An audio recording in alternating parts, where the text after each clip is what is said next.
ವೀಕ್ಷಕರ, ಚಿತ್ರದುರ್ಗ ಜಿಲ್ಲೆ ಚಳ್ಳಕೆರೆ ತಾಲೂಕು ಹೊಸಳ್ಳಿ ಗ್ರಾಮದಲ್ಲಿ ಡಾಕ್ಟರ್ ಬಿ.ಆರ್. ಅಂಬೇಡ್ಕರ್ ಯುವಕ ಸಂಘದ ನಾಮಫಲಕ ಉದ್ಘಾಟನೆ ಸಮಾರಂಭ ನಡೆಯಿತು. ಕಾರ್ಯಕ್ರಮದ ಉದ್ಘಾಟನೆಯನ್ನು ಪರಿಶಿಷ್ಟ ಜಾತಿಗಳ ವಿಭಾಗದ ಕೆಪಿಸಿಸಿ ರಾಜ್ಯ ಸಂಚಾಲಕರು ಹಾಗೂ ವಕೀಲರಾದ ಹಿರೇಹಳ್ಳಿ ಮಲ್ಲೇಶ್ವರ ಅವರು ನೆರವೇರಿಸಿದರು. ಕಾರ್ಯಕ್ರಮದ ಅಧ್ಯಕ್ಷತೆಯನ್ನು ದಾವಣಗೆರೆಯ ದಲಿತ ಸಂಘರ್ಷ ಸಮಿತಿಯ ಹಿರಿಯ ಹೋರಾಟಗಾರ ಬಿ.ಎಂ. ಹನುಮಂತಪ್ಪರವರು ನೆರವೇರಿಸಿ ಮಾತನಾಡಿದರು.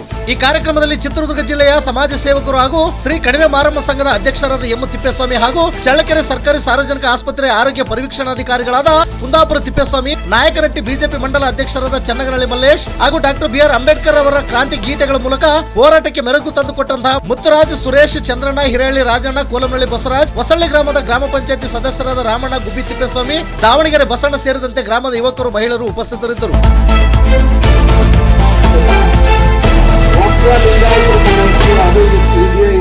ನಿತ್ಯ ನಿರಂತರ ಸುದ್ದಿಗಾಗಿ ಗರುಡ ನ್ಯೂಸ್ ವೀಕ್ಷಿಸಿ. ಸುದ್ದಿ ನಿಮ್ಮದು, ಸದ್ದು ನಮ್ಮದು. ಚಳ್ಳಕೆರೆ ತಾಲೂಕು ವರದಿಗಾರರು ಎಂ. ತಿಪ್ಪೇಸ್ವಾಮಿ. ಇದು ಗರುಡ ನ್ಯೂಸ್. ನಾನು ಮಲ್ಲೇಶ್. ಅಂಬೇಡ್ಕರ್ ಅವರ ಸೌಲಭ್ಯಗಳನ್ನು ಮನುಷ್ಯರಾಗಿ ಈ ದೇಶದಲ್ಲಿ ತಲೆ ಎತ್ತಿ ನಿಲ್ಲುವಂತ ಒಂದು ಕಾರ್ಯವನ್ನ ಏನು ಸಂವಿಧಾನ ಕೊಟ್ಟಿದೆ ಅದರ ಅಡಿಯಲ್ಲಿ ಇರತಕ್ಕಂತ ಈ ಇಷ್ಟು ಜಾತಿಗಳ ಜನ ಈ ಊರಲ್ಲಿದ್ದಾರೆ. ಬಂಧುಗಳೇ, ನನ್ನ ಮಾತುಗಳಿಗೆ ನೀವು ಸುಮ್ಮನೆ ಕೇಳಬೇಕು, ಆಲಿಸಬೇಕು. ನೀವು ಚಪ್ಪಾಳೆ ತಟ್ಟಂತ ಅವಶ್ಯಕತೆ ಇಲ್ಲ. ಯಾಕಂದ್ರೆ ನಾನು ಈ ಊರಿಗೆ ಬಂದಿರೋದು ನನ್ನ ತಾಯಿಯ ತವರು ಮನೆ ಇದು.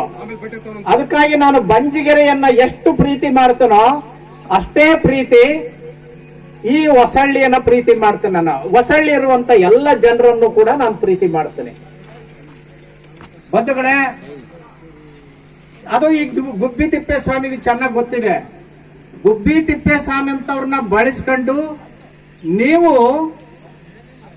ಒಂದು ಮೇಲಕ್ಕೆ ಹೋಗ್ಬೇಕು. ನೀವು ಮೇಲಕ್ಕೆ ಹೋಗ್ಬೇಕಂತಂದ್ರೆ ನೀವು ಹಿಂದಿನಿಂದನೂ ಜೀತ ಮಾಡಿದ್ರಲ್ಲ, ಹಿಂದಿನಿಂದನೂ ಕೆರ ಹೊಲ್ದಿದ್ರಿ, ಹಿಂದಿನಿಂದ ಸತ್ತು ದನ ತಿಂದಿದ್ರಿ, ಸತ್ತು ದನ ಓರಿದ್ರಿ. ಅದೆಲ್ಲದನ್ನೂ ಬಿಟ್ಟು ನೀವು ಮನುಷ್ಯರಾಗ ಕಡೆ ಹೋಗ್ಬೇಕು ಅಂತಂದೇಳ್ಬಿಟ್ಟು ಇಂಥವ್ರನ್ನ ಗ್ರಾಮದಲ್ಲಿರ್ತಕ್ಕಂಥ ಗುಬ್ಬಿ ತಿಪ್ಪೇಸ್ವಾಮಿ ಅಂತವ್ರನ್ನ ನೀವು ಬಳಸ್ಕೊಂಡು ಅವ್ರ ಜೊತೆ ಮಾತನಾಡ್ತಾನೆ, ಅವ್ರ ಜೊತೆನೆ ನೀವು ಗ್ರಾಮ ಪಂಚಾಯತಿ ಸದಸ್ಯರಾಗೋದು, ತಾಲೂಕ್ ಪಂಚಾಯತಿ ಸದಸ್ಯರಾಗೋದು, ಜಿಲ್ಲಾ ಪಂಚಾಯತಿ ಸದಸ್ಯರಾಗೋದು, ಇಂಥವ್ರನ್ನ ಬಳಸ್ಕೊಂಡು ಇಂಥವ್ರನ್ನ ಮತ್ತು ಬಸಣ್ಣ ಆತ ನೋಡಿ ಹೊಸಳ್ಳವರೇ ಆಗಿದ್ರು ಕೂಡ ದಾವಣಗೆರೆಯಲ್ಲಿ ಕೆಲವಾರು ವರ್ಷ ಇದ್ದದ್ರಿಂದ ದಾವಣಗೆರೆ ಬಸಣ್ಣ ಅಂತಾನೆ ಹೆಸರು ಬಿದ್ದು ಬಿಡ್ತು.